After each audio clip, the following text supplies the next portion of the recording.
acts of a rather special character, doubts are cast upon my good faith. Mine! I, a man all scruples and delicacy.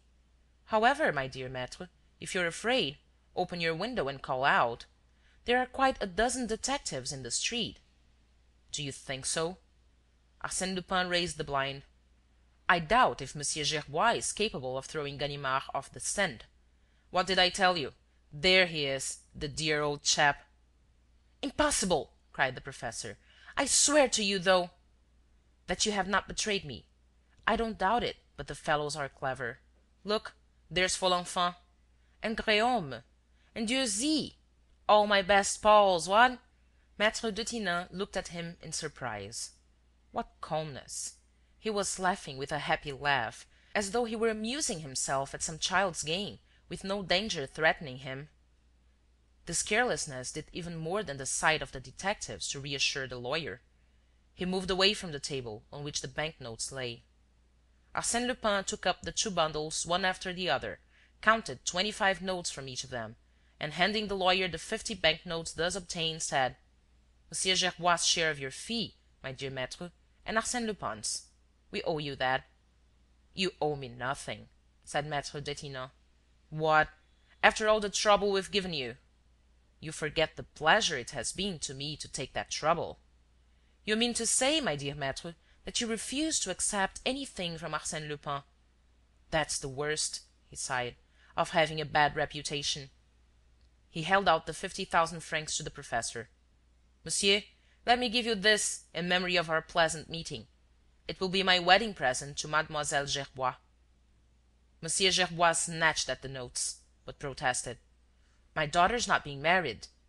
"She can't be married if you refuse your consent, but she's dying to be married." "What do you know about it?" "I know that young ladies often cherish dreams without papa's consent. Fortunately, there are good geniuses called Arsène Lupin who discover the secret of those charming souls hidden away in their writing desks." "Did you discover nothing else?" asked Maître Detinan. "I confess that I am curious to know why that desk was the object of your attentions." "Historical reasons, my dear maître. Although, contrary to Monsieur Gerbois' opinion, it contained no treasure beyond the lottery ticket, of which I did not know, I wanted it and had been looking for it for some time. The desk, which is made of yew and mahogany, decorated with acanthus leaf capitals, was found in Marie Walewska's discreet little house at Boulogne-sur-Seine, and has an inscription on one of the drawers: 'Dedicated to Napoleon I, Emperor of the French, by his most faithful servant, Mention.' Underneath are these words, carved with the point of a knife: 'Thine, Marie.'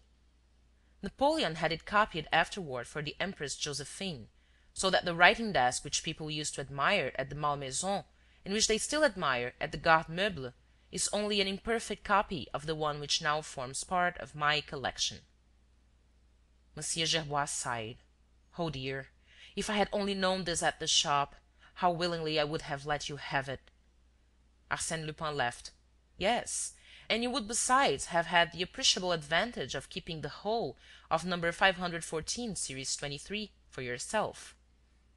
"And you would not have thought of kidnapping my daughter, whom all this business must needs have upset." "All what business?" "The abduction." "But, my dear sir, you are quite mistaken. Mademoiselle Gerbois was not abducted." "My daughter was not abducted?" "Not at all. Kidnapping, abduction, implies violence. Now, Mademoiselle Gerbois acted as a hostage of her own free will." "Of her own free will!" repeated the professor in confusion. "And almost at her own request. Why, a quick-witted young lady like Mademoiselle Gerbois, who, moreover, harbors a secret passion at the bottom of her heart, was hardly likely to refuse the opportunity of securing her dowry. Oh, I assure you, it was easy enough to make her understand that there was no other way of overcoming your resistance." Maître Detinan was greatly amused. He put in: "You must have found a difficulty in coming to terms. I can't believe that Mademoiselle Gerbois allowed you to speak to her." "I didn't. I have not even the honor of knowing her. A lady of my acquaintance was good enough to undertake the negotiations." "The blonde lady in the motor car, I suppose?" said Maitre Detinan. "Just so. Everything was settled at the first interview near the college. Since then, Mademoiselle Gerbois and her new friend have been abroad, have visited Belgium and Holland, in the most agreeable and instructive manner for a young girl. However, she will tell you everything herself." The hall door bell rang. 3 rings in quick succession. Then a single ring. Then another single ring.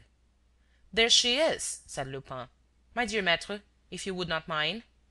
The lawyer ran to open the door. 2 young women entered. One of them flung herself into M. Gerbois' arms. The other went up to Lupin. She was tall and shapely, with a very pale face, and her fair hair, which glittered like gold, was parted in 2 loosely waved bandeaux. Dressed in black, wearing no ornament beyond a 5-fold jet necklace, she nevertheless struck a note of elegance and refinement. Arsène Lupin spoke a few words to her, and then, bowing to Mademoiselle Gerbois, said: "I must apologize to you, mademoiselle, for all this annoyance, but I hope, nevertheless, that you have not been too unhappy." "Unhappy? I should even have been very happy if it had not been for my poor father." "Then all is for the best. Embrace him once more and take the opportunity, you will never have a better, of speaking to him about your cousin." "My cousin? What do you mean? I don't understand." "Oh, I think you understand. Your cousin Philippe, the young man whose letters you kept so preciously." Suzanne blushed, lost countenance, and then, taking Lupin's advice, threw herself once more into her father's arms. Lupin looked at them both with a melting eye. Ah, we are always rewarded for doing good! What a touching sight! Happy father, happy daughter! And to think that this happiness is your work, Lupin! Those 2 beings will bless you later. Your name will be piously handed down to their children and their children's children. Oh, family life, family life!" He turned to the window. "Is our dear Ganimard there still? How he would love to witness this charming display of affection! But no, he's not there. There's nobody. They're all gone. By Jove, the position is growing serious. I shouldn't wonder if they were in the gateway by now, or by the porter's lodge, or even on the stairs." M. Gerbois made an involuntary movement. Now that his daughter was restored to him, he began to see things in their true light. The arrest of his adversary meant 500,000 to him. Instinctively, he took a step toward the door. Lupin barred his way, as though by accident. "Where are you going, Monsieur Gerbois?" "To defend me against them. You are too kind. Pray don't trouble. Besides, I assure you, they are more perplexed than I." And he continued, reflectively: "What do they know when all is said? That you are here, and perhaps that Mademoiselle Gerbois is here too, for they must have seen her come with an unknown lady. But they have no idea that I am here. How could I have entered a house which they searched this morning from cellar to garret? No, in all probability they are waiting for me to catch me on the wing. Poor fellows! Unless they have guessed that the unknown lady was sent by me, and presume that she has been commissioned to effect the exchange. In that case, they are preparing to arrest her when she leaves."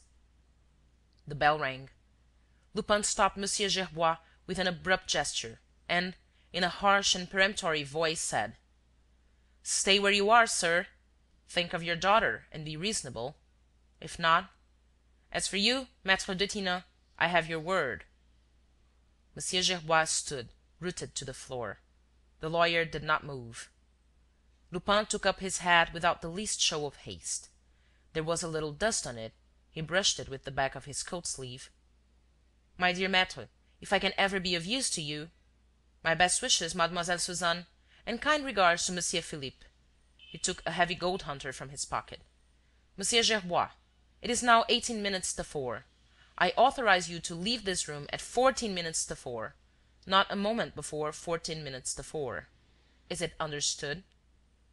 "But they'll enter by force," Maître Detinan could not help saying. "You forget the law, my dear maître. Ganimard would never dare to violate the sanctity of a Frenchman's home. We should have time for a pleasant rubber. But forgive me, you all 3 seem a little upset, and I would not for the world abuse." He placed the watch on the table, opened the door of the room, and, addressing the fair-haired lady, said: "Shall we go, dear?